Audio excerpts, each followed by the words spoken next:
Have you ever looked at your bank account balance and felt a deep sense of pride in that fat number staring back at you? Perhaps you have been diligently saving for decades, watching those digits climb higher and higher, thinking you are being financially responsible. But what if I told you that keeping too much money in your bank account might actually be the worst financial decision you are making right now? What if that safety net you think you are building is actually a financial trap that is quietly stealing your wealth while you sleep?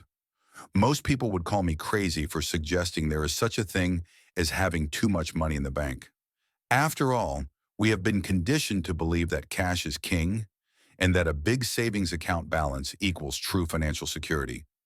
But here is the uncomfortable truth that your bank definitely does not want you to know. Every single day that your money sits in that account, it is losing its power.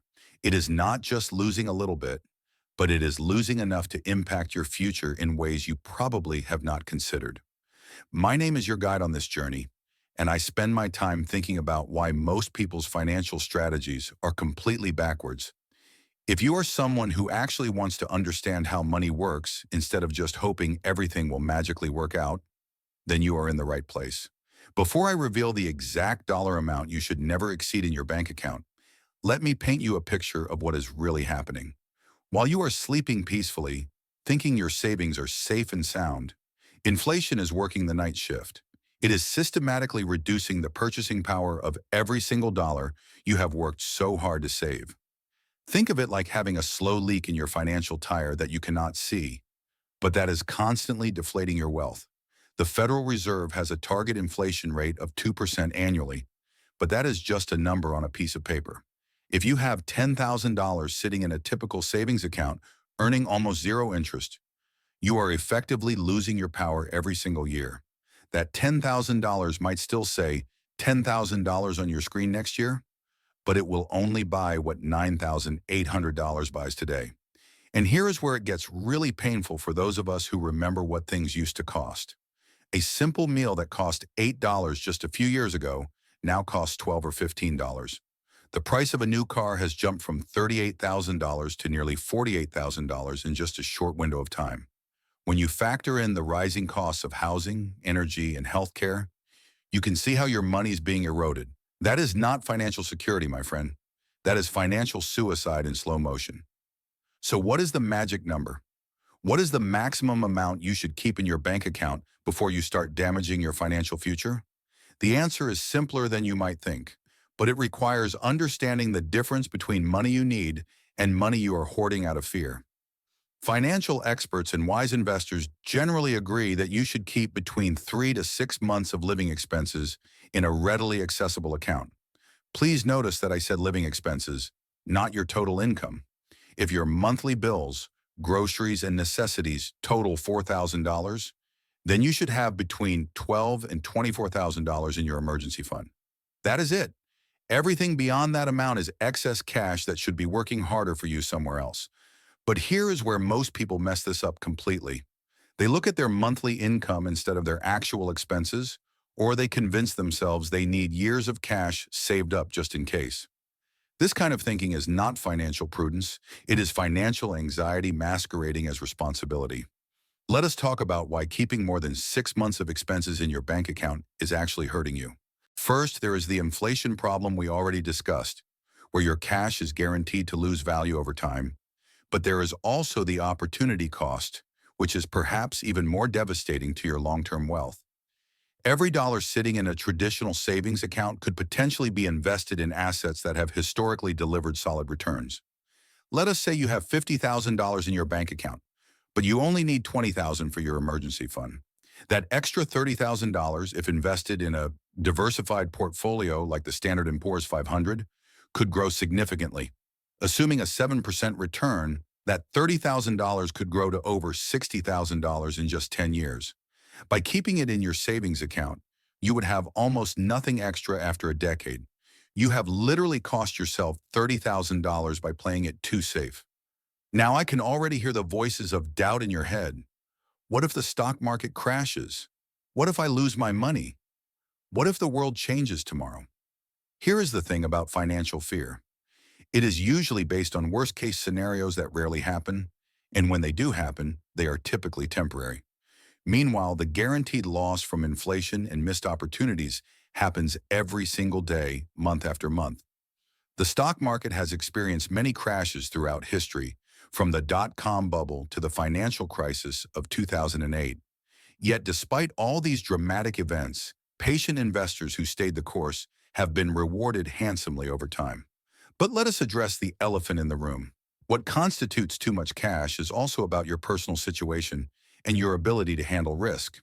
A 25-year-old single person might be fine with 3 months of expenses, while a 60-year-old with a mortgage might want 6 months. The key is being honest about your actual needs versus your imaginary fears. There is also a psychological aspect of hoarding cash that we must discuss. Many people keep excessive amounts in their bank accounts because it makes them feel secure in the moment. Cash in the bank provides a sense of control and safety that investments do not always offer. You can see the exact balance, it does not fluctuate, and you know it is there when you need it. But this psychological comfort comes at a very steep price. While you are feeling secure about your large balance, you are actually becoming less secure financially as time goes on. Real security comes from growing your wealth faster than inflation and building multiple income streams. It does not come from accumulating piles of depreciating paper. Here is something else most people do not consider. Banks absolutely love it when you keep large balances in low-interest accounts.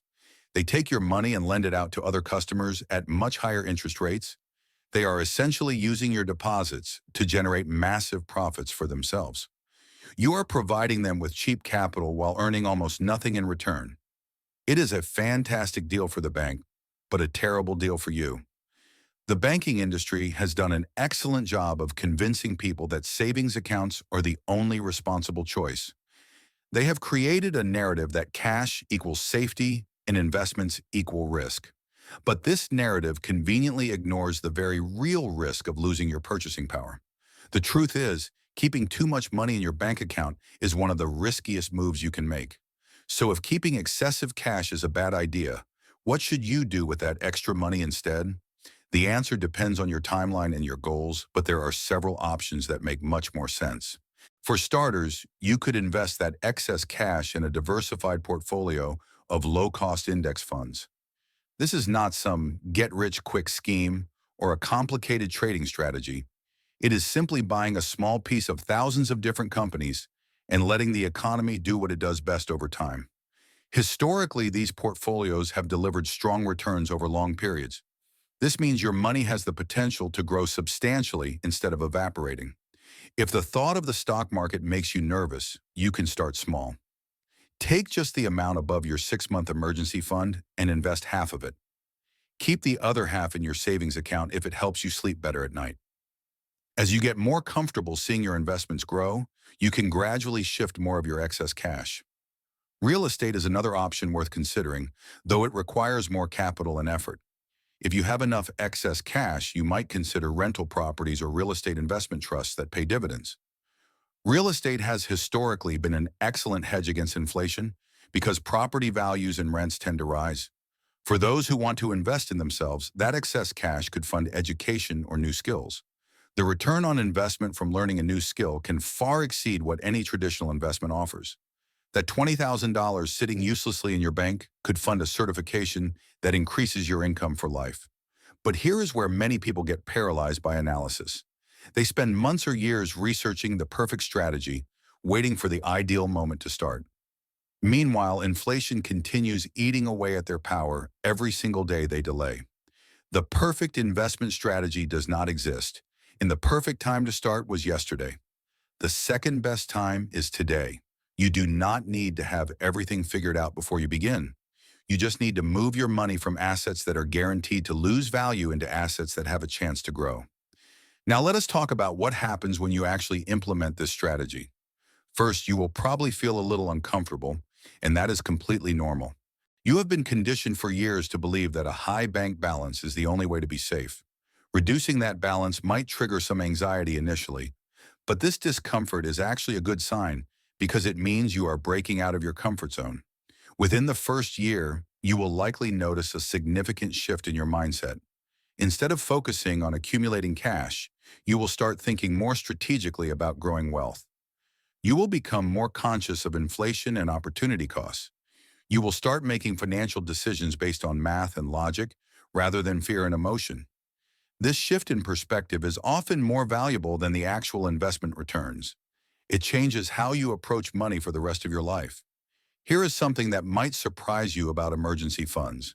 The people who are most worried about not having enough cash are often the ones who never actually need it. They have created elaborate worst-case scenarios in their heads that never actually materialize. Real emergencies are usually much smaller and more manageable than we imagine. A car repair might cost $1,500, and a medical bill might be a few thousand.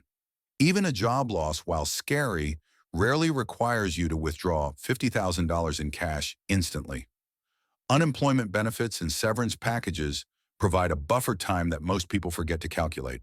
The scenarios where you need instant access to massive amounts of cash are extremely rare. Yet many people structure their entire lives around these unlikely events. Even if a major emergency did occur, you have other options. You could sell some of your investments or use a line of credit temporarily. The point is that having every possible dollar in a savings account is not the only way to handle life. Let us address another common objection. Some people argue they need large cash balances because they are planning a major purchase soon. This makes sense if you are buying a house or a car within the next 12 months. In that case, keep that money in a high-yield savings account where it is safe and accessible. But if you are talking about a purchase in the vague future, you are just using it as an excuse to avoid investing. A better approach is to keep money you need within 2 years in cash and invest everything else. The wealthy understand something about cash that most people miss entirely. They see cash as a tool, not as the ultimate goal. They keep enough to handle immediate needs, but they do not hoard it like a dragon guarding a cave. They understand that cash flow is more important than cash accumulation. They would rather have assets generating monthly income than a huge pile of money earning nothing. This brings us to a very counterintuitive aspect of building wealth. The less excess cash you have sitting around, the more motivated you become to create new income. When you know your reserves are purposeful and lean, you are more likely to pursue a promotion or a side business. Having too much cash can actually make you complacent and less driven to improve your situation. There is also a principle called Parkinson's Law, which states that expenses expand to fill available income. The same applies to cash reserves, where the more money you have in your bank, the more likely you are to spend it on things you do not need. When you keep your cash reserves lean, you are forced to be more intentional with your spending. So let us be practical about how you can start today. You do not need to withdraw all your money and throw it into the market tomorrow morning. That would be reckless and might cause you to panic if the market dips shortly after. Instead, create a systematic plan to gradually reduce your excess cash over time. Start by calculating your true monthly expenses for essentials like housing, food, and utilities. Multiply that number by 6 to determine your maximum emergency fund target. Everything above that amount is officially excess cash. Once you have identified that amount, do not move it all at once. Transfer about 25% of that excess into your chosen investments every month for 4 months. This approach, called dollar cost averaging, reduces your risk and helps you get comfortable with the process. During this transition, you might experience what I call cash withdrawal syndrome. You will check your balance and feel a momentary panic because the number is smaller than you are used to. This is normal, and it will fade as you watch your investment accounts begin to grow. Think of it like taking off the training wheels on a bicycle. It feels scary at first, but eventually you realize you are much faster and more stable without them. As your excess cash gets deployed into productive assets, you will start seeing opportunities everywhere. Maybe you will spot a great deal on a property because you are no longer emotionally attached to your savings balance. The psychological shift from a cash accumulator to a wealth builder is profound. Instead of asking how much you can save, you will start asking how much wealth you can create. Instead of feeling proud of a bank balance, you will feel excited about your net worth growth. This mindset change alone will transform your financial life for decades to come. So what does the optimal bank account balance actually look like in practice? For most people, the sweet spot falls somewhere between $15,000 and $45,000.